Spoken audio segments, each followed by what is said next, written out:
Hi, I'm Eyrich, and I am a costume designer on American Horror Story.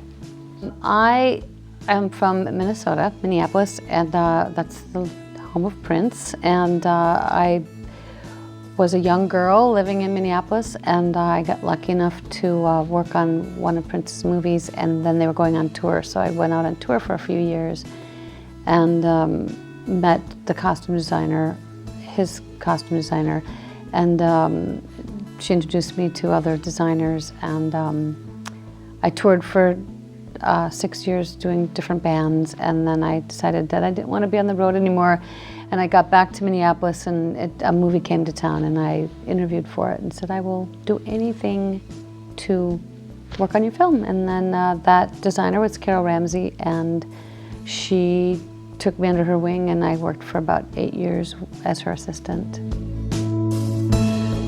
I think my breakthrough costume designer job was Ryan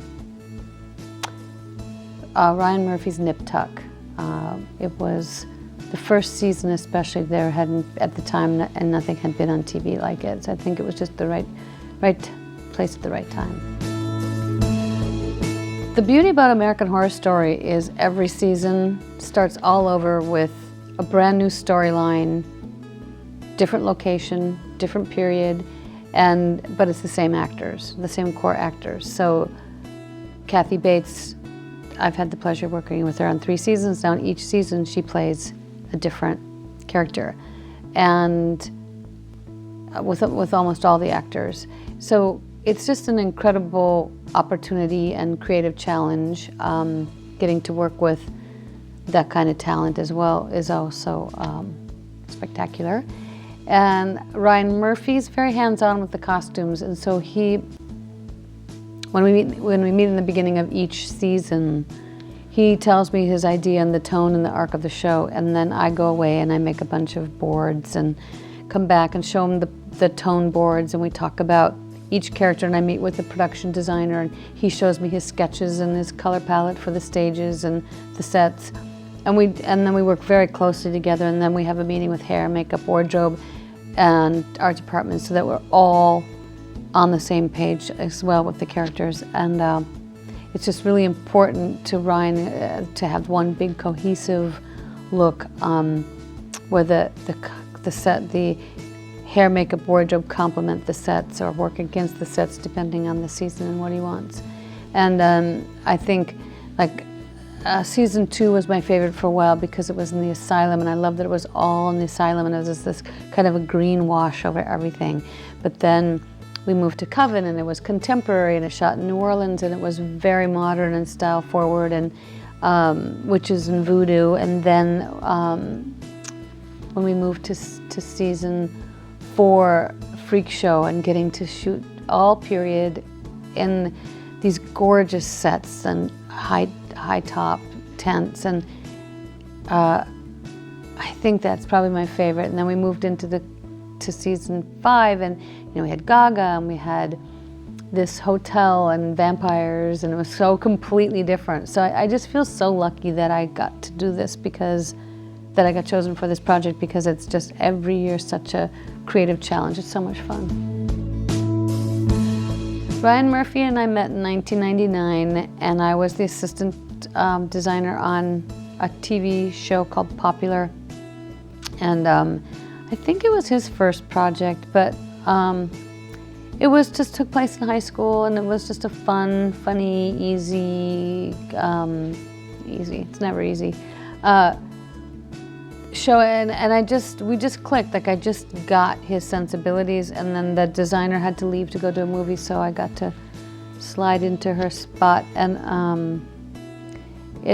he just kept asking me back. And we have a shorthand now where, I know if he says pistachio, I know what shade of pistachio he has in his head, or he'll be like, I love this cape, but can I have a watermelon lining? And I mean, it's just like we can just, and I just make it happen for him. So it's kind of, I love his creative process, and we both just seem to kind of understand I don't even know how to say it, like the vibrancy of the show, or the the tonal, like the washed out, faded glamour. I mean, if he says those words, I know exactly what he wants. It's just a great little working connection.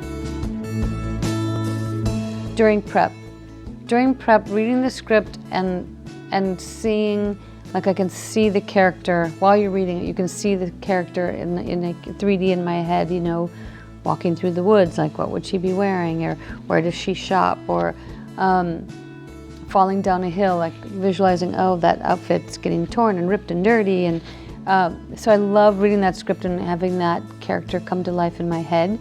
And then I love that process of that first time you're reading a script all the way through, then meeting with the director and then meeting the actors in that first fitting. I love that time in between. That's my favorite. I do get a lot of people asking how they can get into costumes, and both design or on set, and I've always keep trying to find the perfect answer. It's a very broad answer, is that if it is your passion and it is what you want, it'll come to you. You'll find it, and you just can't. You just keep taking the steps towards it. Anything you can to. It's not like you're going to go from here to being a designer. It just keep taking the steps that move you in that direction. Like learn as much as you can about period clothing. Go to the costume houses, visit the costume houses, ask if you can tour them. Learn what, go to, there's great research libraries. Go to the research libraries and look through it and get yourself educated in all the different films and who are your favorite designers, and follow them. And there's not many people who take interns anymore. That used to be the best way, but it's kind of falling to the side. Being a PA is great, but there's always only so many positions. I think I don't have the perfect answer, but I think that you're volunteering at a guild, and one of the guilds, so that you get to meet designers and not be afraid to ask questions, and be just, if it's really what you want to do, your enthusiasm and desire to do it will always drive you in the right direction, and just keep moving forward into it.